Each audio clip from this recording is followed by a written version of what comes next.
I have ideas, probably more than I should.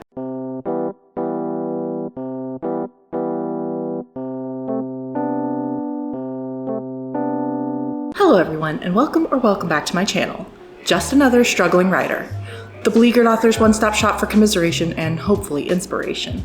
My name is Carrie Scher, and I am just another struggling writer. Well, today is Thursday, but you're watching this on Friday, and on Fridays, I normally have my weekly writing vlogs. Unfortunately, last week, I went through like a major difficulty period where I didn't write a single word. I got up every day with the intention of writing and never did for pretty much like 12 days straight. So in lieu of a writing vlog today, I thought we would sit down and just have a cozy little chat while I once again paint my nails, because I don't think I've painted them since the last time we had a cozy little chat, and I am in dire need. And as for the subject of today's chat, I thought it would be fun to go through my entire list of story ideas that I want to one day write. If readers have a TBR pile, consider this my TBW, to be written. And yes, I have actually done this video before, back when I first started this channel about 18 months ago, but the list has evolved a little bit since then, plus I've added some new ones. And with all my new friends and followers, I feel like now is a good time to rehash the list. I am now up to 14 different story ideas, but that doesn't even tell the whole story of how many books I want to write, because a lot of these will be series. And I'm gonna go through this list in order from most ready to be written to just the barest inklings of ideas. I haven't really even put a ton of thought into it beyond the initial premise. So of course, at the very top is the project I am currently working on, which is Seekers of Empyrean. My Monster of the Week inspired urban fantasy about a young woman with a rare magical ability who is recruited by a secret government agency to hunt down and eventually stop a growing threat to the magical community. As I mentioned, a big inspiration for this project is like the Monster of the Week style TV shows, things like X-Files, Supernatural, and another big one is Agents of S.H.I.E.L.D. This story has elements of found family, there's also a cult involved, and the need for belonging in a community when you have felt ostracized your whole life. I've got a big long-ass playlist of all of the work I have been doing on this project since I started writing it about a year ago, and if you've been following along, you'll know by now that I have enough material baked into this idea for 9 books. Yes, I have a broad skeleton outline for 9 books. And I know that's ambitious, and it's not even likely for someone's debut to eventually get 9 books. But that's the story that came to me, and that's the story I want to tell. Furthermore, I don't expect to write all 9 books back to back, even if I do get a book deal from it. I've broken up the idea into 3 distinct arcs of 3 different trilogies of obviously 3 books each. In the perfect world, where I have a book deal and an agent and all of that, I've got another project lined up to be writing in the creases of working on Seekers of Empyrean, and that is tentatively titled Daughters of Necessity. Daughters of Necessity is a sapphic adventure fantasy set in a post-apocalyptic fantasy kingdom where a magical plague has pretty much wiped out like 80% of all life, not just human life, but animal and plant life as well, and has pretty much tainted the land irreparably. And after this plague spread throughout this kingdom, the natural landscape allowed for the surrounding kingdoms to kind of shut them off. And so they were sealed in with this plague and not provided any help. So it is truly a dire situation, with the survivors just sort of eking out a meager existence. And the story begins when someone arrives at the magical tower of one of the last remaining sorceresses in the land, basically saying, I need help, I want to cure the plague. And it just so happens that this woman was childhood friends with the sorceress's young apprentice. And so the 2 young ladies link up to go on an adventure to cure this plague and heal their kingdom. This one is a standalone, though I do think it could potentially be a duology. I would need to be convinced of it. I would need to like talk myself into it, but there would have to be like a pretty significant time jump between the end of the first book and the beginning of the next. But I've got some ideas. It could potentially be a duology. So that is what I'll be working on when I am taking a break from Seekers of Empyrean. And I chose it specifically because it is such a shorter series, like I said, a standalone or a duology. so it requires a lot less effort and time investment. And I think that's probably something I would continue to do. Break up longer series with working on standalones or like duologies. Oh my gosh, this last polish I used was super sparkly and it's so hard to get off. So After Daughters of Necessity is another quite long, I imagine, series, and that is tentatively titled Trials of the Windsong Goddess. This was originally conceived of as almost like a satire, but not really, more of like a response to the growing romantasy trend. I wanted to write a fairy-ish romance and just do it my way. And it evolved into something less derivative and more like I was taking it more seriously. It is no longer a romantasy, although there is a romantic subplot, but though I intended to be slow burn, not something that occurs in like the first book. And it is about a woman who has a like migraine fever dream that she falls into a portal of a magical realm and learns that she is actually like this long-awaited chosen one. Like I said, intended as an answer to those sorts of stories, only to find out that her dreams are actually real and she is just accessing this world through her dreams. And the people of this new realm need her because they are under threat from like industrializing invaders. They are not fairies, but they are like fae adjacent. I'm kind of loosely basing them on dryads, and their magic is very much based in nature, the wind and the trees, and they live in like these huge trees that the size of a city block, you know, and they've built their cities up in the tree boughs and everything. So she has to figure out a way to balance her life in the real world and this new community she's found that very much needs her and needs the magic that she possesses and needs her connection to their world in order to survive. Again, like I said, there's a lot of tropes in there that are pretty familiar to romantasy readers and portal fantasy readers. And again, that was intended, but the more I developed it, the more I was sort of like actually taking it seriously. I don't know how many books I want to go in that series, but I imagine it to be probably long, more than a trilogy, but probably less than 7, you know, maybe like 6. 6 feels like a good number. Let's say 6.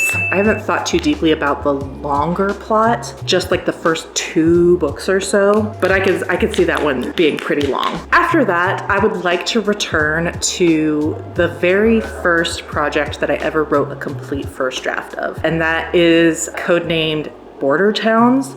I started writing it after I moved back to Texas in 2015. I started like brainstorming it, but I didn't start really seriously writing it until like 2018. And then after I finished a first draft, I realized that it needed very, very serious revisions. It was not a well thought out story.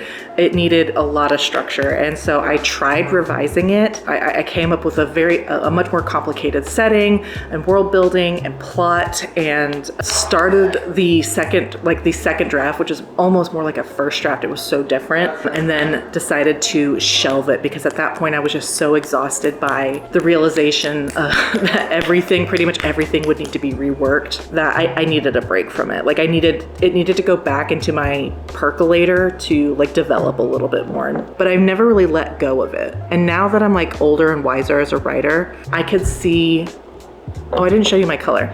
We're doing this color and it is called Chicago Champagne Toast, and it's like this kind of brownish pink and I really love it. What was I saying?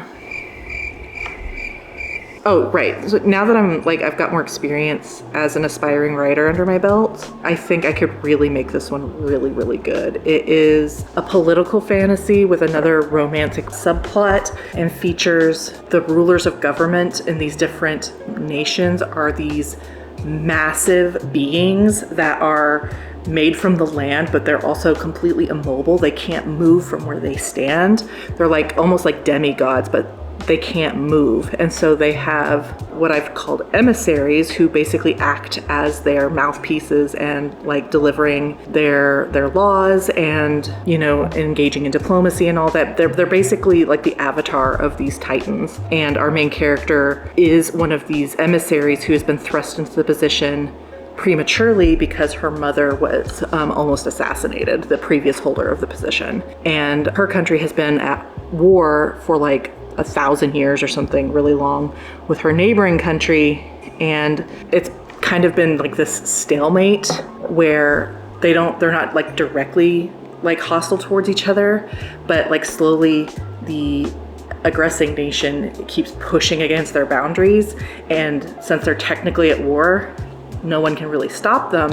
And so it's like a war of attrition after so long. And so as this young girl comes into her power, she is like, okay, I'm tired of this. I almost lost my mother to this. We're going to put a stop to this one way or another, either through negotiating for peace and the question she has to ask herself is, can I escalate the war back to a full outright battle and ask this of my people who have been slowly, dying off because of this attrition, and is this a battle that we can win, and is this a battle we want to fight? And so that's kind of her goal. And then she meets someone from this aggressing nation, and love story. And that was, like I said, that was the very first story I ever wrote to almost completion. I say I did finish the first draft.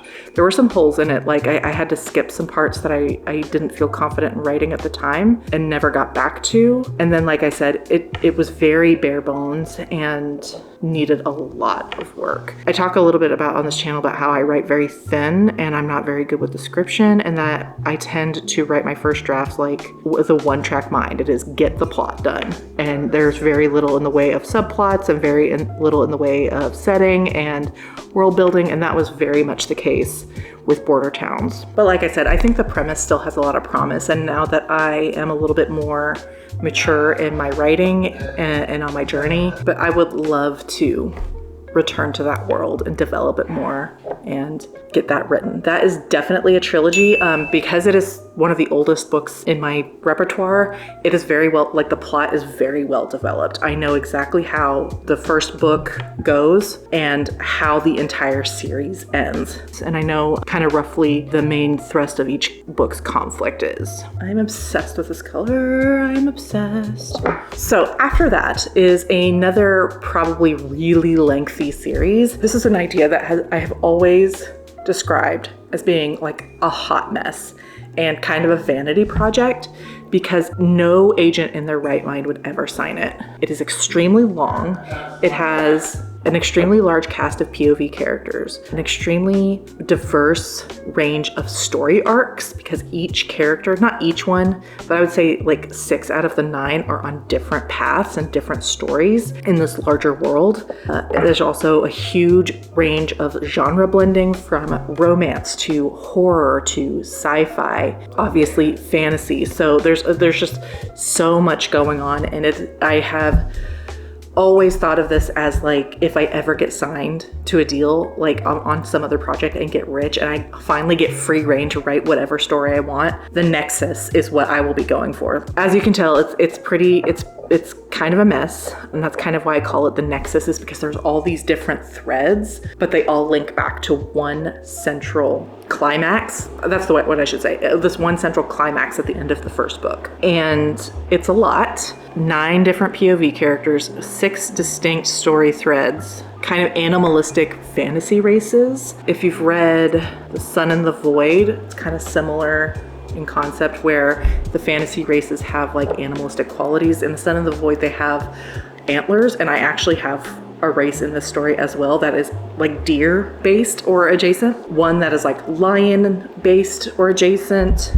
Dragons. Yeah, there's a lot in it, but it'll never get written seriously. I wrote one of the 6 story paths for Nana once. It was just like, it was 60,000 words. And I was just remember thinking, how am I supposed to write 5 other story paths with similar like importance and density for one book? That would be 300,000 words in one book. Could you imagine? That's what I'm saying. And that's what I'm saying. That is not a book that I will write until I am rich and have free reign with whatever agent or publisher I have already established with. I don't have a firm number for that one either, but I have always liked 9 as an arc number. That's kind of why Seekers of Empyrean is 9 as well, and 9 different POVs. So I will just say 9 for this one as well. Lots and lots and lots of story in there. Oh, and I always forget to mention this when I talk about the Nexus, is that the central idea, the central premise,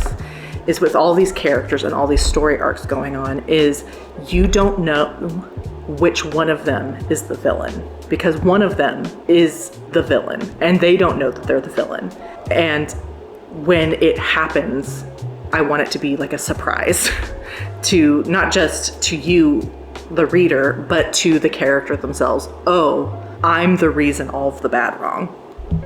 That's kind of why it's called the Nexus, is because out of all these 9 characters, they're all on their own path. And it's kind of like the idea like the villain is just the hero of their own story. And that's kind of the idea, is so that at one point you will be, or one of the story paths, you will be in the antagonist's head, but you don't know that because from their perspective, they are on a hero's journey. Anyway, it's crazy. There's a lot going on. It will never get written, but I still like am deeply holding on to that. Like, I mean, and there's just so much also, just like time travel and were-dragons and eldritch horror and gothic horror. Anyway, there's just so much. There's just so much in it. Anyway, like I said, that's a passion project that no one will ever read. Maybe that is something that I'll just like do on Bream one day. Like I said, once I'm established, but so that's the Nexus. I'd love to talk about it more if anyone is interested in the crazy concept of that, but we're 25 minutes in and we have only gotten through the first 5 on this list. Then we have another standalone, and it also does not have a title. I've kind of been calling it the Pillar Verse in my head. And this is a family story in addition to the fantasy elements, and features a very, very small community centered on this huge pillar of rock that goes straight up into the air, into the sky. And they're already like living up high in the mountains. And so they're kind of an isolated, very small community living around this pillar. And one day a new person appears and she has no memory, and things are afoot. And the main characters are a father who left the community to go to war to make money for his daughter after his wife left the community, and that really broke her heart, his daughter's heart. And so after he came back, they are trying to find who they are as a family again. Both like the daughter's carrying resentment towards the father because of him leaving, and he is carrying like the guilt of leaving her behind, and also everything he saw and dealt with during the war, and just like disillusioned with the world at large and the concept of the gods and everything, while the daughter has since become like a acolyte of a local temple. And then, you know, there might be a little romance going on too between the dad and this mysterious lady who arrives. So that is the Pillarverse. That is another standalone that would be a great palette cleanser in between longer projects. And I have always said that when I think of this father figure, or this main male character, the father, I always think of John Boyega. So that's fun. I usually don't like have anyone specific in mind when I'm writing, but for him, definitely John Boyega. The next idea on this list is officially the oldest story idea I have ever had. It is code titled Mercy May, but that's actually the main character's name. And this is the story that accidentally ripped off The Witcher. By accidentally, I mean I had the exact same world building idea and didn't realize that The Witcher did it first until my partner told me a couple years ago, and I just felt my soul leave my body because I realized I would never be able to write it without being accused of ripping off The Witcher. But this is a battle of the gods being played out via some mortal players on the mortal sphere, and features another sapphic romance, as well as portals to different worlds, and a kind of tropey save the world driving plot. That's Mercy May. I have attempted to write it a couple of times back when I was just a baby, even before I relaunched my writing aspirations in 2018. We're talking like 2014. All of my attempts have failed miserably. And again, after learning the connection to The Witcher, I have been a little bit discouraged from even like considering writing it, because it is so close. I cannot even begin to tell you, it's so close. If you think about how like the different worlds exist in The Witcher and how they like pass through each other and exist in the same space at the same time, and that's how people can cross over into different lands, that is exactly the same idea I came up with. And so, yes, well, I think I might could get away with it. I'm sure that's not like a completely unique idea. Like I said, it was just so heartrending to learn that it was not unique to me. That would probably be a trilogy if it ever got written. A trilogy feels right. Not quite as dense or long as some of the others, but still, this is the idea that kind of launched my aspirations to be a writer. This is like the first original story I ever came up with after like 10 years writing fan fiction. And that is kind of the last of these stories that have really firm plots and characters. The other like 7 on this list are more just vibes, no plot. I mean, a plot will come eventually, but I just haven't put any additional effort into fleshing them out yet, just because I know I have so many other stories to write. So the first actually has a title first, and that is Shards of Silver and Glass. And this is a gender-bent The Mummy adventure style story with a female treasure hunter and a male librarian. And he has been given charge of this library that's out in the boonies, so far from any kind of civilization. It's kind of like a fuck you post where it's like, you fucked up, now it's like a punishment to be stationed out here. And this woman crash lands in his library one day looking for information on an artifact that she hopes will lead her to this mystical place. And the male librarian just kind of decides he wants to go with her on the adventure. So that's Shards of Silver and Glass. That title will probably change. I actually came up with that idea back when I was writing semi-professionally for Scribd. They had me writing romance originally, and then they opened up to other genres, and I came up with this idea that was originally just going to be a novella, but I never got to it before I unfortunately burnt myself out. It was because of the workload. It was just too demanding for having another job and kids and everything. So I put it on the shelf and held onto it for a full-length novel eventually. A couple things about that one. It would just definitely be one book, but it would also be set in the same world, not in the same kingdom, but in the same world as Daughters of Necessity. So a little bit of a connection there. So that's Shards of Silver and Glass. And then I have kind of a kooky idea that I'm kind of like, the vibe is Fated Lovers. And this is actually sort of like a alternate universe story of the characters featured in Trials of the Windsong Goddess. And this will all make perfect sense if you know the source material is inspired by, which is Tsubasa Reservoir Chronicles from Clamp, which is a alternate universe story that features a lot of characters from many, many, many of their previous works. Most primarily Cardcaptor Sakura. Shaoran and Sakura are the main 2 characters, but they are not connected to actual Cardcaptor Sakura. It is just those characters in an alternate universe. And that's kind of the same vibe I'm going with this Fated Lovers idea, where the 2 main characters from Trials of the Windsong Goddess are these fated lovers, but forces of the universe are keeping them apart. I have thought about like completely divorcing it from Trials by making these completely separate characters, but I also have there's sort of a romantic notion of Trials being yet another one of the universes in which these characters exist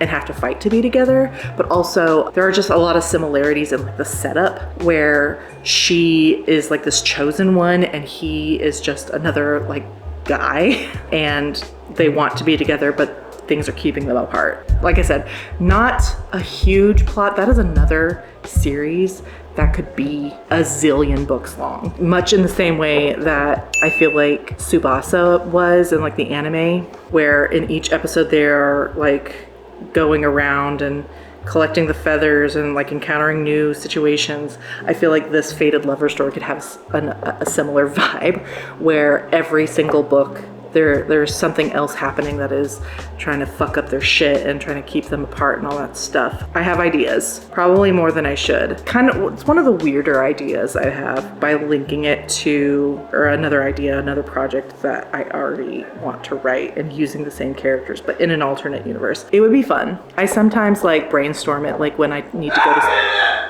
when I'm having trouble going to sleep at night. I just think of all of the mechanics that would go into that story. And then I've got another kind of older idea, and it is a portal hopping fantasy, and it is a portal hopper magician and a princess who doesn't want to be a princess, and her betrothed gets kidnapped to another dimension, and so she needs the portal jumper's help to kind of rescue him. And yeah, and they get closer, and anyway, so that's kind of the vibe there. Like I said, that one's kind of older, and it is certainly like not one that I feel especially compelled to, but I hang on to it because it was probably like the second original story idea I ever got. But I keep it on the list because it's a standalone idea, and it would be another really fun palette cleanser. So that is the portal jumping. And then I have like kind of a Game of Thrones inspired political fantasy. It doesn't have a code name other than just Game of Thrones political fantasy. Features this political sort of kingdom climate where like 20 years before the story started, the king of the realm secretly got married to the love of his life on the eve of his like public marriage to like a political rival to consolidate power. And he never actually consummates the marriage with the political wife. And so she has always known that her position was never secure. And then when she finds out like 20 years later that he was actually married to this other woman, she has them both, the king and his actual wife, killed. But they have a daughter who is now the actual legitimate heir to the throne. And so she must go on a journey to gather the 3 witnesses to her parents' marriage to prove her claim. Again, very politics heavy, and you could probably see where the Game of Thrones inspiration is there. So I wrote down that would be a trilogy. Yes, that would probably be a trilogy. That feels right for that one too. I don't know what happened here.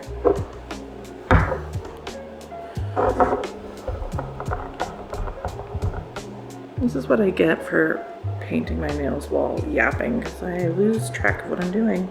Oh my gosh, we're down to the last 3.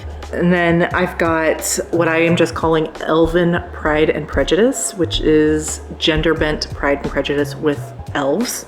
And that is literally all I have. The main female character is the kind of haughty one, the one who is desired for her prestige and her money.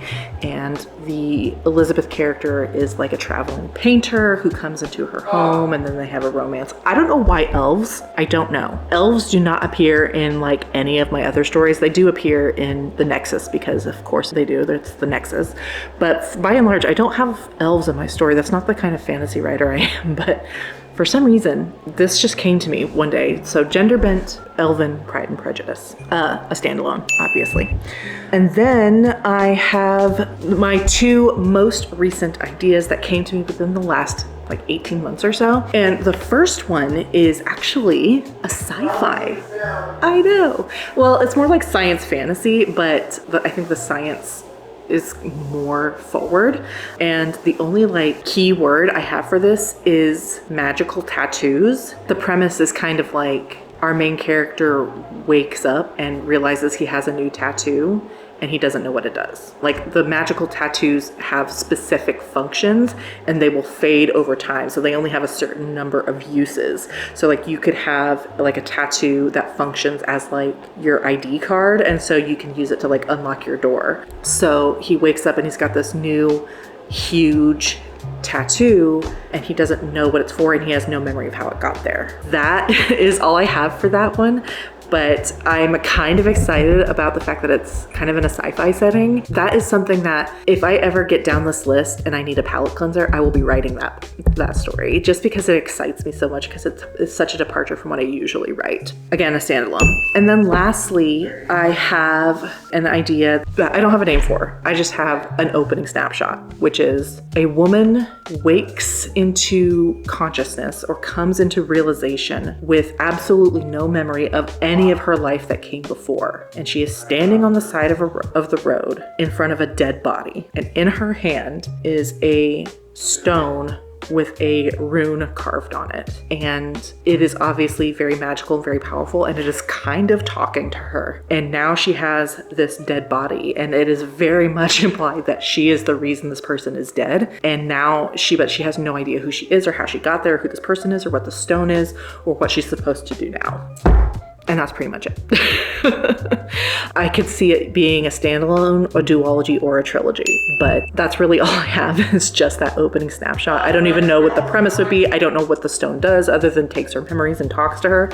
So that is all 14 current story ideas I have bumbling around in my brain. Let's count and see how many books that would take. 32, 33. Oh, I didn't say how many. Let's say like 9. So 42, 43, 46, 47, 48, like 51. 51 books. So as you can see, I have got to get a move on. If you ever wonder why I feel so much time pressure to get Seekers of Empyrean done, it's because I have this list that I want to get to, and it's growing. It's growing all the time. The last 2 I came up with just in like this last year. I mean, we all get ideas all the time.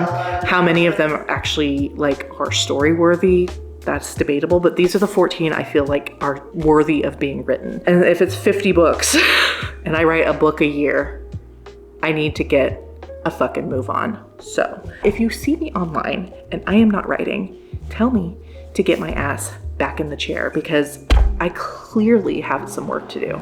And with that, thank you so much for watching. I so appreciate it. If you like my content and want to support the channel, please like and subscribe or consider leaving a comment down below. What do you think of my nails? I love this color, I'm obsessed. If you made it all the way to the end of this video, please leave me a like writing emoji like on the paper because that is clearly what I need to be doing even as we speak. In my next video, I'm going to be talking a little bit about traditional publishing versus indie publishing and which route I am going to be taking eventually once I get Seekers of Empyrean finished. I hope you look forward to it and I will see you then. Bye.